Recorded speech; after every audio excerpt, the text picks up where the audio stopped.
Hello നമസ്കാരം. ഞാനിവിടെ ഉണ്ടാക്കാൻ പോകുന്നത് കറുത്ത കടല വെച്ചിട്ടുള്ള ഈസി ആയിട്ടുള്ള ഒരു ഹെൽത്തി ആയിട്ടുള്ള സ്നാക്കാണ്. വളരെ പെട്ടെന്ന് നമുക്ക് ഇത് ഉണ്ടാക്കിയെടുക്കാൻ പറ്റും. ഇവിടെ ഞാൻ രണ്ട് മെത്തേഡിൽ ഇത് ഉണ്ടാക്കി കാണിക്കുന്നുണ്ട്. ചീസ് വെച്ചിട്ടുള്ളതും ചീസ് ഇല്ലാത്തതുമായിട്ടുള്ള രണ്ട് മെത്തേഡിൽ ഇത് ഉണ്ടാക്കുന്നുണ്ട്. വളരെ പെട്ടെന്ന് ഉണ്ടാക്കാം. അപ്പോൾ ഇത് എങ്ങനെയാണ് ഉണ്ടാക്കുന്നത് നമുക്ക് നോക്കാം. അതിനായിട്ട് ഞാനിവിടെ ഒരു ബൗളിൽ കടല എടുത്തിട്ടുണ്ട്. ഇത് നല്ലതുപോലെ വേവിച്ച കടലയാണ്.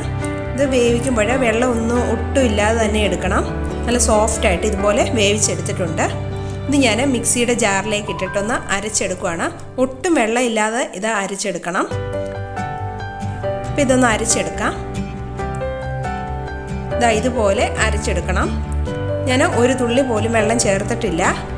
അപ്പോൾ ആ ഒരു നനവോട് കൂടിയാണ് ഇത് അരച്ചെടുത്തത്. ഇതുപോലെ തന്നെ അരച്ചെടുക്കുക. ഇത് മിക്സ് ചെയ്യാനായിട്ട് ഒരു ബൗൾ വെച്ചിട്ടുണ്ട്.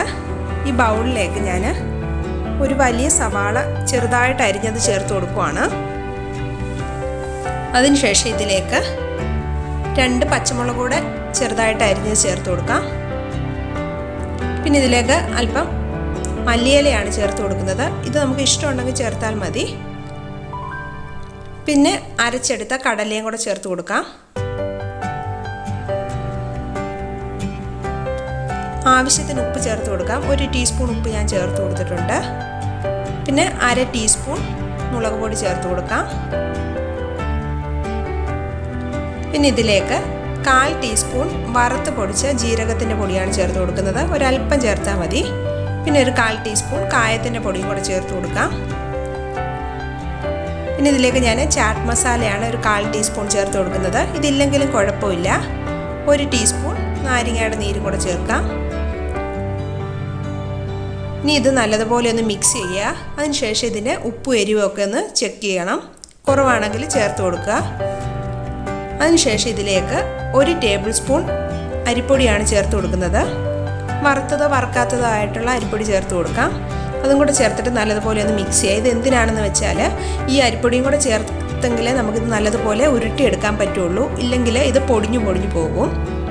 അപ്പോൾ ഇതിൽ ഞാൻ ഒട്ടും വെള്ളം ചേർക്കാത്തതായതുകൊണ്ടാണ് 1 ടേബിൾ സ്പൂൺ ചേർത്തത്. വെള്ളം ഉണ്ടെങ്കിൽ ഇതുപോലെ ഉരുട്ടിയെടുക്കാൻ പറ്റത്തില്ല. ഇങ്ങനെ ഉരുട്ടിയെടുക്കാൻ പറ്റുന്നത് പരുവത്തിൽ നമ്മൾ അരിപ്പൊടി ചേർത്ത് കൊടുക്കുക. ഇനി നമുക്കിത് ഉരുട്ടി നല്ലൊരു ഓവൽ ഷേപ്പിൽ എടുക്കണം. ഞാനിത് ഓവൽ ഷേപ്പിലാണ് എടുക്കുന്നത്. ഇതിൻ്റെ സൈഡും കൂടെ ഒക്കെ ഒന്ന് ഷേപ്പാക്കി എടുക്കാം. ഇതുപോലെ ഒന്ന് ഷേപ്പിലെടുക്കുക. ഉണ്ടാവും വെള്ളമൊക്കെ കറക്റ്റ് ആണെങ്കിൽ നമുക്കിതുപോലെ ഉരുട്ടിയെടുക്കാൻ പറ്റുള്ളൂ. വെള്ളം ഒട്ടും പാടില്ല. അഥവാ വെള്ളം ഉണ്ടെങ്കിൽ കുറച്ചും കൂടി അരിപ്പൊടി ചേർത്താൽ മതി. അപ്പം ഇതുപോലെ ഒന്ന് ഉരുട്ടിയെടുക്കുവാണ്.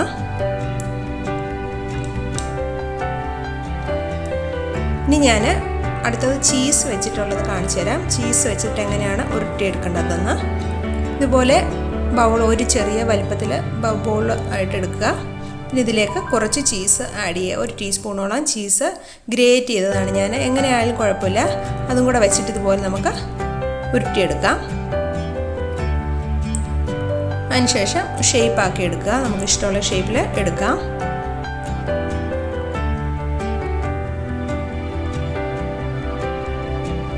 അടുത്തതിലും ഞാനിതുപോലെ ചീസ് ചേർത്ത് കൊടുക്കുവാണ്. അപ്പം ചീസൊക്കെ ചേർത്ത് കൊടുക്കുകയാണെങ്കിൽ കുട്ടികൾക്കൊക്കെ ഭയങ്കര ഇഷ്ടപ്പെടും. കടലയൊക്കെ അല്ലെങ്കിൽ കഴിക്കാൻ വലിയ ബുദ്ധിമുട്ടാണ്. അപ്പോൾ ഇങ്ങനെയൊക്കെ ഉണ്ടാക്കി കൊടുക്കാൻ നമുക്ക് പെട്ടെന്ന് ഉണ്ടാക്കാൻ പറ്റുന്നൊരു നല്ലൊരു ഈവനിങ് സ്നാക്കാണിത്. അപ്പം ഞാനിതുപോലെ എല്ലാം ഒന്ന് എടുത്തിട്ടുണ്ട്. അപ്പം ഈ ഒരു അളവിൽ 13 എണ്ണം കിട്ടിയിട്ടുണ്ട്. ഇതിന് ടിക്കി എന്നാണ് പറയുന്നത്. അപ്പം ഞാൻ ഇതൊരു തവയിൽ വെച്ചിട്ടാണ് ഉണ്ടാക്കുന്നത്. വളരെ കുറച്ച് ഓയിൽ യൂസ് ചെയ്തിട്ടാണ്. അപ്പം കുറച്ച് ഓയിൽ ഇതുപോലെ ഒന്ന് സ്പ്രെഡ് ചെയ്ത് കൊടുക്കുക. അപ്പോൾ ഇത് ചൂടായതിന് ശേഷം നമുക്കിനി ഇതിലേക്ക് ഇത് വെച്ച് കൊടുക്കാം.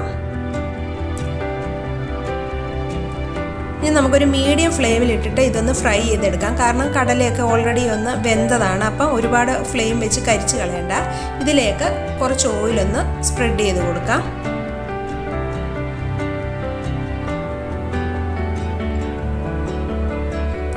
ഇതൊന്ന് മുരിഞ്ഞ് കിട്ടാൻ വേണ്ടിയിട്ടുള്ള എണ്ണ മതി. അപ്പം ഞാനിതൊരു 5 മിനിറ്റോളം ഒരു സൈഡൊന്ന് ആയിട്ടുണ്ട്. അപ്പോൾ അടുത്ത സൈഡ് പതുക്കെ തിരിച്ചിട്ട് കൊടുക്കണം. കാരണം ഇത് നല്ല സോഫ്റ്റ് ആയിട്ടുള്ള ഒരു കട്ട്ലേറ്റ് പോലെയാണ്. അപ്പോൾ അതൊന്ന് പതുക്കെ തിരിച്ചിട്ട് കൊടുക്കണം. അപ്പോൾ എല്ലാ സൈഡും നമ്മൾ ഇതുപോലെ ഒന്ന് മുരിച്ചെടുക്കണം. ആ അടുത്ത സൈഡ് നമുക്ക് ഒന്ന് ഡ്രൈ ആയി കഴിയുമ്പോഴേ ഇതുപോലെ കുറച്ച് ഓയിൽ സ്പ്രെഡ് ചെയ്ത് കൊടുക്കാം.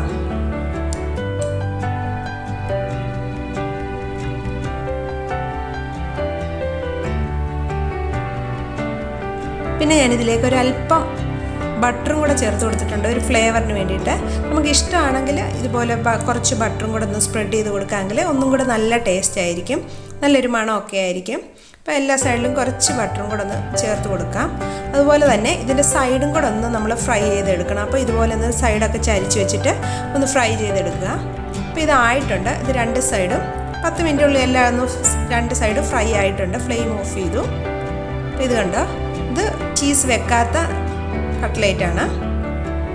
റെഡി ആയിട്ടുണ്ട്. നല്ല ചൂടോടെ കഴിക്കാൻ നല്ല ടേസ്റ്റാണ്. പിന്നെ ഇതാണെങ്കിൽ ചീസ് വെച്ചിട്ടുള്ള ടിക്കിയാണ്. കണ്ടില്ലേ, ഇത് നമുക്ക് ചപ്പാത്തിയുടെയൊക്കെ അകത്ത് വെച്ചിട്ട് റോളായിട്ടൊക്കെ കൊടുക്കുകയാണെങ്കിൽ പിള്ളേർ എളുപ്പം കഴിച്ചോളും. അതുപോലെ സൈഡ് ഡിഷായിട്ട് സ്റ്റാർട്ടറായിട്ടും ഒക്കെ കഴിക്കാൻ നല്ലതാണിത്. വളരെ എളുപ്പത്തിൽ ഉണ്ടാക്കാം. അപ്പം നിങ്ങൾക്ക് എൻ്റെ വീഡിയോ ഇഷ്ടമായെന്ന് കരുതുന്നു. Thanks for watching. ഇനി ഞാൻ നല്ലൊരു വീഡിയോയുമായി വരുന്നതായിരിക്കും. ബൈ.